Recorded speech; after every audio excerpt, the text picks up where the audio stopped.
আসসালামু আলাইকুম প্রিয় অষ্টম শ্রেণীর শিক্ষার্থীরা, পূর্বের ভিডিওতে আমরা অবস্থান মানচিত্রের স্থানাঙ্ক জ্যামিতি এই অধ্যায়ের অনুশীলনের 1, 2 এবং 3 নম্বর অঙ্ক সলভ করেছিলাম।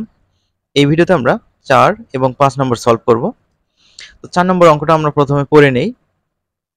এ একটা বিন্দু, বি একটা বিন্দু এবং সি একটা বিন্দু দেওয়া আছে। বিন্দু তিনটি সমরেখ হলে টি এর সম্ভাব্য মান নির্ণয় করো। তো আমরা যখন 3 নম্বর অঙ্ক সলভ করেছিলাম, তিনটি বিন্দু দেওয়া ছিল, সমরেখ প্রমাণ করতে হবে। তো আমরা ঢাল বের করেছিলাম, ঢালগুলো সমান হলে সেগুলো সমরেখ হয়। এখানে আমরা সেম ভাবে কাজটা সলভ করব। তো চলো আমরা শুরু করি। এখানে দেখো দেওয়া আছে বিন্দু তিনটি, এ 1, -1, বি হচ্ছে t, 2 ও সি t², t+3। প্রথমে আমরা এই যে এ বি রেখার ঢাল বের করব। ঠিক আছে, এইটা হচ্ছে x1, y1, এইটা হচ্ছে x2 আর এটা হচ্ছে y2। তো ঢাল বের করার সূত্র তো তোমরা জানোই, কোটিদ্বয়ের অন্তর ভাগ ভুজদ্বয়ের অন্তর।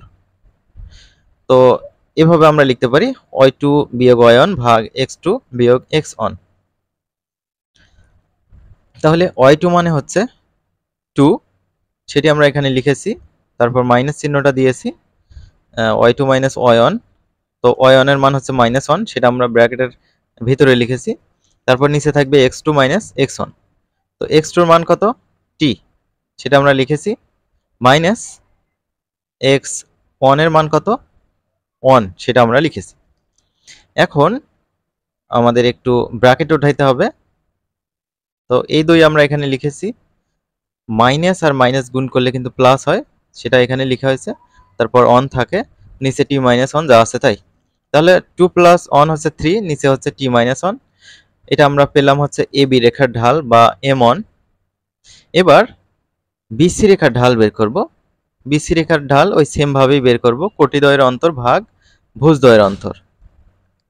এবার হচ্ছে এটা x1, এটা y1, এইটা হচ্ছে x2, এটা হচ্ছে y2। তাহলে বিসি রেখার ঢাল এটা আমরা m2 ধরলাম, ইকুয়াল y2 মাইনাস y1 ভাগ x2 মাইনাস x1। তাহলে y2 কত? t+3, সেটা আমরা লিখলাম, তারপর মাইনাস চিহ্নটা দিলাম, y1 2, সেটা আমরা লিখেছি, তারপর ভাগ চিহ্ন দিলাম।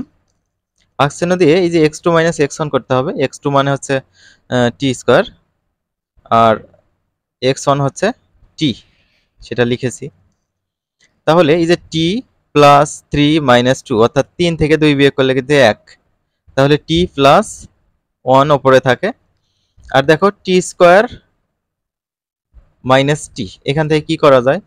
t কিন্তু কমন নেওয়া যায়, t কমন নিলে এখানে একটা t থাকে, ডান পাশ থেকে t কমন নিছি মানে কিছু থাকে না, t ভাগ করলে 1 থাকে, তাহলে t × t-1। তো আমরা কিন্তু পূর্বেই বলেছি যে সমরেখ হলে অবশ্যই ঢালগুলো সমান হবে। তাহলে এবি রেখার ঢাল এই যে যেটা পেলাম আর বিসি রেখার ঢাল যেটা পেলাম, এই দুটো পরস্পরের সমান শর্ত অনুযায়ী। তাহলে উভয় পাশ থেকে আমরা কি করতে পারি? এই যে t-1 ক্যান্সেল করে দিতে পারি। তাহলে দেখো এখানে 3/1 থাকে, তো নিচে 1 লেখার দরকার নাই, সমান। এখানে t-1 চলে গেলে উপরে থাকে t+1, নিচে হচ্ছে t। এখন আমরা একটু কোণাকুণি গুণ করব বা আড়া গুণ করব। তাহলে এই কোণা গুণ করি, 3 এর সাথে t গুণ করলে 3t, তারপর সমান চিহ্ন দিয়েছি। এই 1 এর সাথে t+1 গুণ করলে t+1 হবে, সেটা সমানের আর এক পাশে লিখেছি। তাহলে দেখো এই যে 3টা t, ডান পাশ থেকে একটা t যদি বাম পাশে আসে তাহলে -t হবে। তাহলে 3টা t মাইনাস একটা t কয়টা হবে? 2টা t।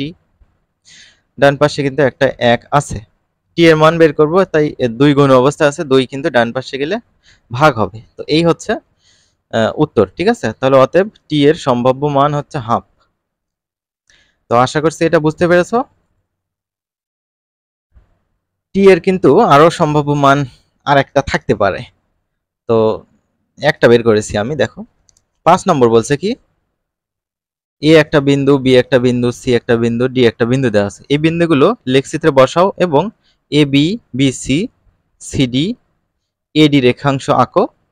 এই রেখাগুলো দ্বারা কি ধরনের ক্ষেত্র তৈরি হয়েছে তোমার উত্তরের সপক্ষে যুক্তি দাও। তো চলো আমরা এটি সলভ করি। তোমরা যারা এখনো চ্যানেলটি সাবস্ক্রাইব করো নাই, অবশ্যই চ্যানেলটি সাবস্ক্রাইব করবে পরবর্তী ভিডিওগুলো পাওয়ার জন্য।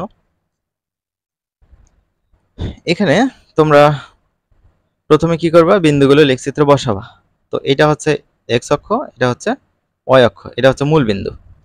প্রথমে আমরা এই যে এ বিন্দু 2,2 এটা বসাবো। তাহলে মূল বিন্দু থেকে ডান দিকে 2 ঘর, 1 ঘর, 2 ঘর, ঠিক আছে। ডান দিকে 2 ঘর আর ওয়াই অক্ষের স্থানাঙ্ক 2, উপরের দিকে 2 ঘর। তো এইটা হচ্ছে এ বিন্দুর স্থানাঙ্ক। এবার বি বিন্দুর স্থানাঙ্ক হচ্ছে 10,1। তাহলে মূল বিন্দু থেকে ডানের দিকে 10 ঘর, 1 2 3 4 5 6 7 8 9 10। ওয়াই অক্ষের স্থানাঙ্ক 1, উপরের দিকে 1 ঘর। তো এখানে এসে আমরা একটা বিন্দু দিয়েছি যেটার নাম হচ্ছে বি। এবার হচ্ছে সি বিন্দু 11,9। তাহলে এদিকে ছিল হচ্ছে 10 আর 11, উপরের দিকে যাবে 9 ঘর, 1 2 3 4 5 6 7 8 9, এটা সি। তারপর ডি হচ্ছে 3,10, মূল বিন্দু থেকে ডানের দিকে 3 ঘর, 1 2 3, আর ওয়াই অক্ষের স্থানাঙ্ক 10 দেওয়া আছে, উপরের দিকে 10 ঘর, 1 2 3 4 5 6 7 8 9 10, এটা হচ্ছে ডি বিন্দু। তাহলে বিন্দুগুলোকে লেখচিত্রে বসিয়ে A B, B C, C D, D A, D A মানে হচ্ছে এডি, একই কথা, রেখাংশ আঁকি। এই রেখাগুলো দ্বারা বর্গক্ষেত্র তৈরি হয়েছে। তো বর্গক্ষেত্র তৈরি হয়েছে বললেই হবে নাকি, প্রমাণ দেখাতে হবে না? তো প্রমাণ একটু পরেই তোমাদের দেখাচ্ছি। তো দেখো, এটা হয় রম্বস হবে না হয় বর্গ হবে। কেন রম্বস বা বর্গ হওয়ার সম্ভাবনা আছে দেখো, এ থেকে বি হিসাব করো, 1 ঘর, 2 ঘর, 3 ঘর, 4 ঘর, 5 ঘর, 6 ঘর, 7 ঘর, 8 ঘর। বি থেকে সি হিসাব করো, 1 2 3 4 5 6 7 8, এখানেও 8, 1 2 3 4 5 6 7 8, এখানেও 8 ঘর, 1 2 3 4 5 6 7 8।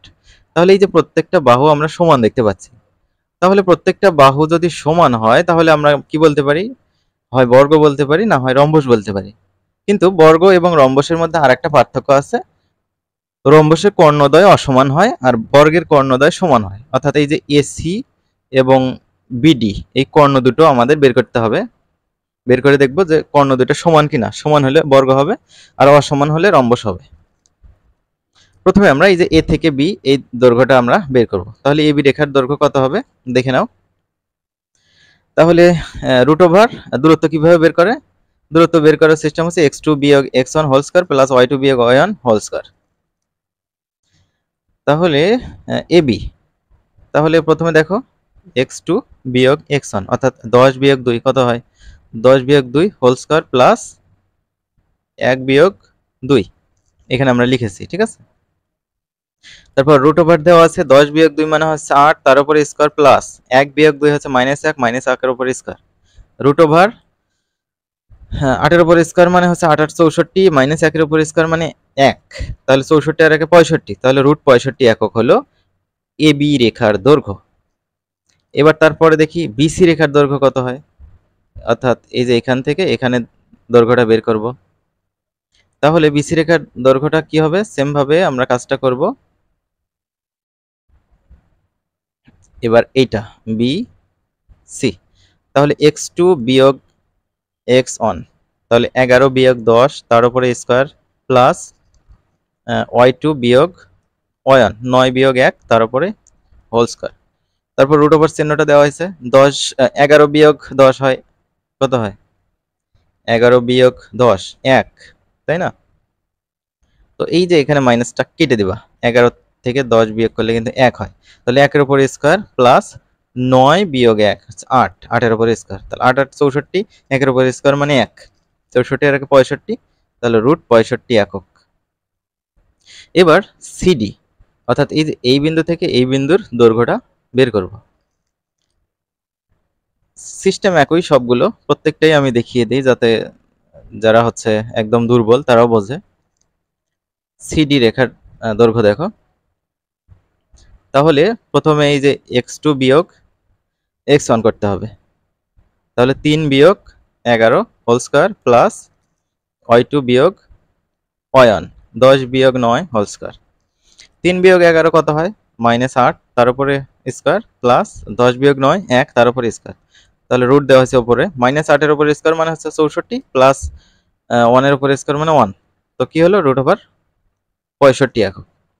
এবার এই যে ডিএ বা এডি এর দৈর্ঘ্যটা নির্ণয় করব। সিস্টেম একই, একটা আমরা এইটা বিন্দুটা আগে লিখে নিই, এ 2,2 ডিএ, তাই না? ডি, তাহলে x2 বিয়োগ x1 2 বিয়োগ 3 হোল স্কয়ার প্লাস 2 বিয়োগ 10 হোল স্কয়ার।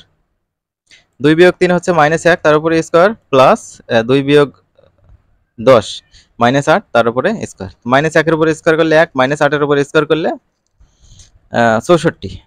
তো 64 এর আগে 65 অর্থাৎ রুট 65। তোমাদের এটা একটু ক্যালকুলেশন করে দেখাই, একটাও যদি না দেখাই তাহলে কেমন হয়। তাহলে -1 তার উপরে স্কয়ার প্লাস মাইনাস কত -8 তার উপরে স্কয়ার। এই দেখো রুট 65। তোমরা চাইলে এটা পয়েন্ট আকারেও লিখতে পারো, হ্যাঁ, মানগুলো সমস্যা নেই। তাহলে আমরা সবগুলো কিন্তু সমান পেলাম। এবার কর্ণ দুটো বের করতে হবে। এই যে এসির দূরত্ব আর বিডির দূরত্বটা বের করতে হবে। তাহলে দেখো এ সি, তাহলে x2 বিয়োগ x1 11 বিয়োগ 2 হোল স্কয়ার প্লাস y2 বিয়োগ y1 অর্থাৎ 9 বিয়োগ 2 হোল স্কয়ার। উপরে কিন্তু একটা রুট আছে, তাহলে 11 বিয়োগ 2 হচ্ছে 9 স্কয়ার, তারপর 9 বিয়োগ 2 হচ্ছে 7 স্কয়ার।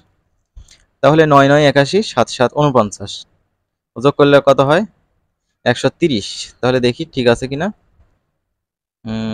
9 9 81 প্লাস 7 7 49, 130 রুট ওভার 130 একক।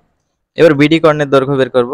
এই যে বি, এই হচ্ছে ডি, তাহলে x2 বিয়োগ x1 3 বিয়োগ 10 হোল স্কয়ার প্লাস y2 বিয়োগ y1 10 বিয়োগ 1 হোল স্কয়ার। রুট ওভার কিন্তু উপরে আছে, তাহলে 3 বিয়োগ 10 হচ্ছে -7 তার উপরে স্কয়ার, আর 10 বিয়োগ 1 হচ্ছে 9 তার উপরে স্কয়ার। -7 এর উপরে স্কয়ার মানে 49, 9 9 81, তাহলে 81 আর হচ্ছে 49 130 উপরে রুট আছে। তো দেখতে পাচ্ছ কর্ণ দুটো সমান, তাহলে কি হবে বর্গ হবে, তাই না? তাহলে যেহেতু এবি সমান বিসি সমান সিডি সমান ডিএ এবং কর্ণ এসি ও কর্ণ বিডি সমান, ক্ষেত্রটি একটি বর্গক্ষেত্র। তো আমরা প্রমাণ করে ফেললাম, আশা করছি বুঝতে পেরেছো। আমরা পরবর্তী ভিডিওতে পরবর্তী যে অঙ্ক দুটো রয়েছে সে দুটো আলোচনা করব ইনশাল্লাহ।